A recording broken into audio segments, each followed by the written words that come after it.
You heard it everywhere, right? Superhero fatigue. It was the talk of the town, and then James Gunn's Superman shows up and becomes this absolute phenomenon.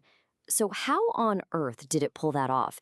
And maybe more importantly, what does its crazy, hopeful message tell us about ourselves right now? Okay, first let's just look at the numbers because they are wild.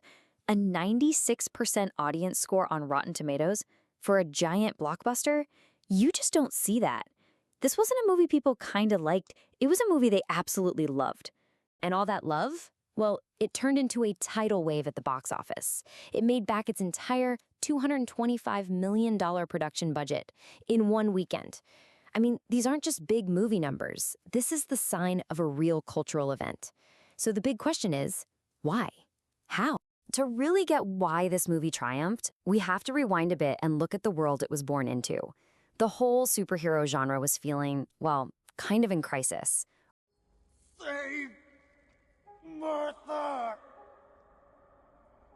Lots of disappointment, a ton of cynicism. And for DC especially, the movies that came before had a very, very particular vibe. And you can see the two competing visions laid out right here. The Snyderverse era before this, it gave us this really somber, deconstructed hero, a burdened god living in a gray, cynical world. Gunn's movie is a direct, intentional pivot away from that. It's not trying to reinvent the wheel, it's more like a restoration.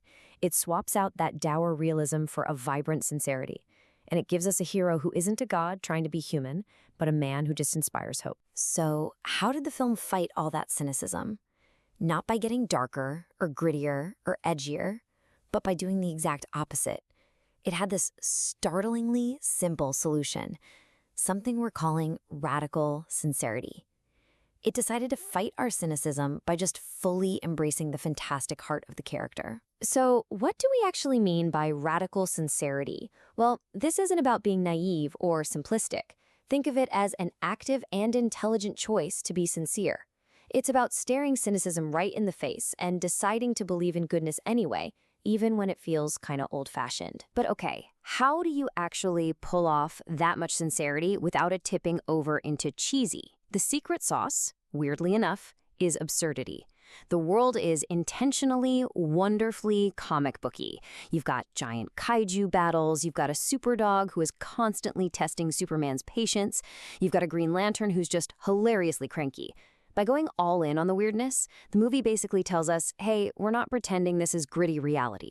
And that just disarms our cynicism, and it makes a space where pure, honest emotion feels totally authentic and earned. And this whole theme of sincerity, it's not just some abstract idea.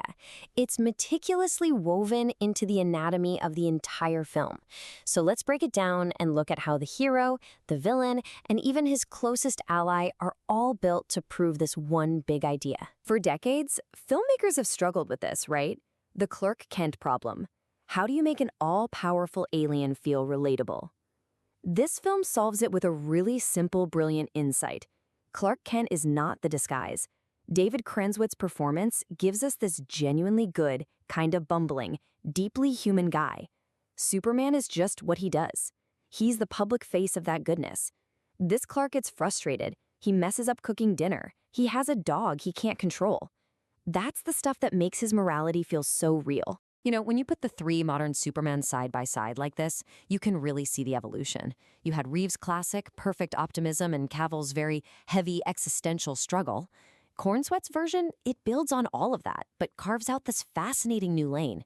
His main conflict isn't just physical, it's about defending truth itself.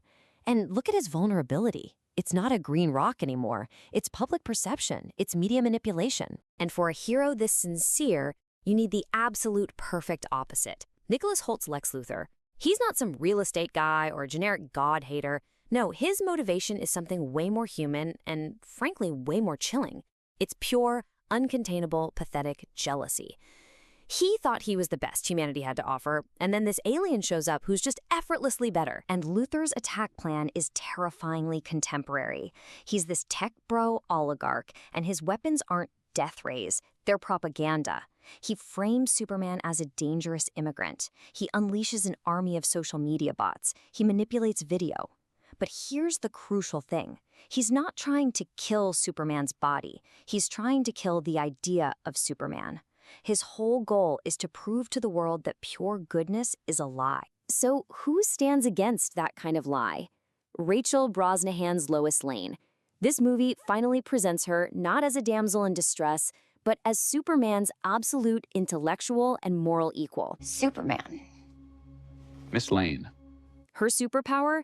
It's a relentless, unstoppable pursuit of the truth. There's this incredible scene where she, as a journalist, just grills Superman in her apartment about the ethics of his power. It sets up their dynamic perfectly. She loves the man, but she will never, ever compromise her integrity as a reporter. So all of this kind of begs a question. Why did this classic Boy Scout character resonate so deeply right now? Well, the answer is all about how the film reframes his old-school morality. And if you want to see just how committed the filmmakers were to this character-first idea, you just have to look at the budget. In a really unusual move, the highest-paid actor in the film wasn't the hero. It was the villain. Now, that's not just some casting quirk. That was a statement. The filmmakers knew that for Superman's sincerity to really matter, the ideological threat against him had to feel incredibly powerful. They invested in the conflict. And this is what the movie is really about. It's not just good versus evil. It's a battle between objective truth and weaponized narrative. In our post-truth world, which is just drowning in disinformation, a hero whose greatest power is his unwavering moral compass, well, suddenly that feels unbelievably relevant. His simple goodness becomes a radical act. Ultimately, the insane success of Superman is sending a really clear message. It seems audiences aren't actually tired of heroes. They're just tired of relentless cynicism. The antidote to superhero fatigue wasn't more deconstruction. It was a courageous, intelligent return to the mythic heart of what these stories are all about. The hope and the wonder that made us all fall in love with them in the first place. The film's entire philosophy, its entire thesis, is perfectly captured in one witty little line of dialogue between Clark and Lois. In a world that seems to prize being cynical and edgy, choosing to be unapologetically good might just be the most rebellious act of all. And you know what? Maybe right now, kindness is punk rock.